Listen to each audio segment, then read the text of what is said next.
ಕೆಲವು ಇಲ್ಲದೆ ಇದ್ರೆ ಬೇರೆ ಯಾವುದೋ ವ್ರತಾಚರಣೆಯ ಮೂಲಕವಾಗಿ ಇನ್ಯಾವುದೋ ಶಕ್ತಿಯ ಮೂಲಕವಾಗಿ ಮಕ್ಕಳನ್ನು ಪಡೆಯುವ ಕಾಲ ಇದೆ. ಹಾಗಾಗಿ ನಿನ್ನ ಅಮ್ಮನ ಗಂಡನೇ ನಿನ್ನ ಅಪ್ಪನು ಅಲ್ಲ. ನೀನು ಹೀಗೆ ಅಲ್ಲ, ನಾನು ನೇರ ಕೇಳು. ನಿನ್ನ ಅಪ್ಪನಿಗೆ ನೀವೆಷ್ಟು ಜನ ಮಕ್ಕಳು? ಇಷ್ಟು ಮಕ್ಕಳು, 8 ಮಕ್ಕಳು. ಅದರಲ್ಲಿ ಹೆಣ್ಣೆಟ್ಟು ಗಂಡೆಟ್ಟು? ನಿನ್ನ ಅಲ್ಲ ಕೇಳಿದ್ದೆ. ಹೆಣ್ಣೆಟ್ಟು ಗಂಡೆಟ್ಟು ಗಂಡು ಮಕ್ಕಳಿದ್ದಾರೆ ಅಂತ ಇದ್ರೆ ನಿನ್ನಿಂದ ದೊಡ್ಡವರ ಸಣ್ಣವರ ಗಟ್ಟಿ ಇದ್ದಾರ ದೇಹದಲ್ಲಿ? ಹೌದೌದ? ಕೇಳಿದ್ದಷ್ಟು ಅದೇ ಕೇಳಿದ್ದಷ್ಟು ನಿನ್ನ ಹೆಸರೇ ನೀನು ಒಬ್ಬಳೇ ಬಂದಪ್ಪ ಇಲ್ಲಿಗೆ? ಅಲ್ಲ, ಬೇರೆ ಒಟ್ಟಿಗೆ ಬಂದು ನೀನು ಒಬ್ಬಳೇ ಇಲ್ಲಿ ನಿಂತಲ್ಲ. ಇದು ಯಾರ ಊರು? ಈ ಊರಿಗೂ ನಿನಗೆ ಏನು ಸಂಬಂಧ? ಒಂದು ಸ್ವಲ್ಪ ಪರಿಚಯ ಹೇಳ್ತೀಯ? ನನ್ನ ಪರಿಚಯ ತಂದೆ ಯಕ್ಷಾಧಿಪತಿಗೆ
ಯಾರೋ ಬೇರೆ ಇರಬೇಕು ಅಂತ ಚಂದ ಇದ್ದೀನಿ. ನಿನಗೆ ಬೇರೆ ಯಾವ ಹೆಸರು ಸಿಗ್ಲಿಲ್ಲ. ನನಗೆ ನನ್ನ ಅಪ್ಪ ಹೆಸರು ತಾಟಕ್ಕಿಲ್ಲ.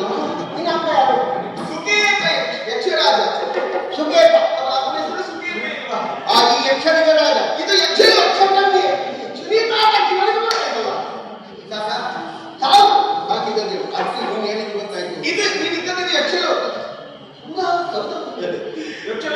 ಸುಮ್ಮನೆ ಪ್ರಯಾಣ. ನಾನು ಬೇಕಂತ ಬಂದದ್ದಲ್ಲ ಈ ಲೋಕಕ್ಕೆ, ಬಂದದ್ದು ನನಗೆ ಮತ್ತೆ ಬಂದು ಇಲ್ವಾ ಅಂತ ಗೊತ್ತಾಗ್ತದೆ. ನಾವು ಇಲ್ಲಿ ನಿಂತದ್ದು ನಾನು ಒಬ್ಬಳೇ ಅಂತಲ್ಲ ಇದ್ದೀನಿ, ಅದು ಗೊತ್ತಾಗಿದೆ. ನೀನು ಒಬ್ಬಳೇ ಬರ್ಲಿಕ್ಕಿಲ್ಲ. ನನ್ನ ಜೊತೆ ನನ್ನ ಸಖಿ ಇತ್ತು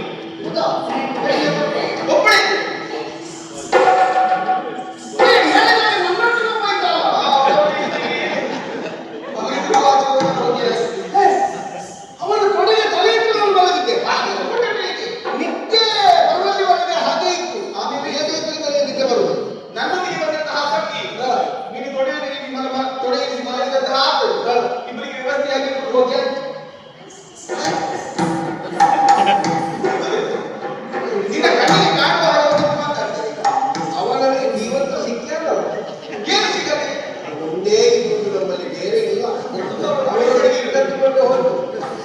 ನನಗೂ ಅವಳ ಒಬ್ಬಳೇ ಸಕ್ಕಿ.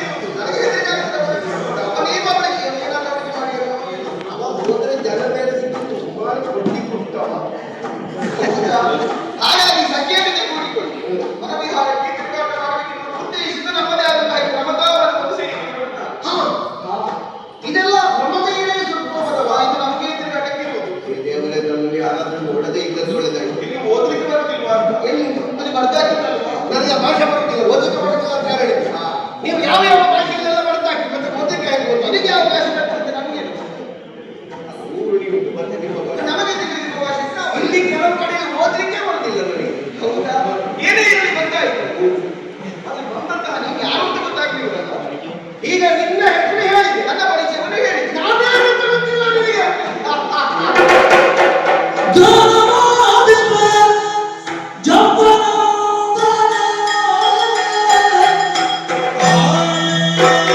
ಇಡುವುದಲ್ಲ.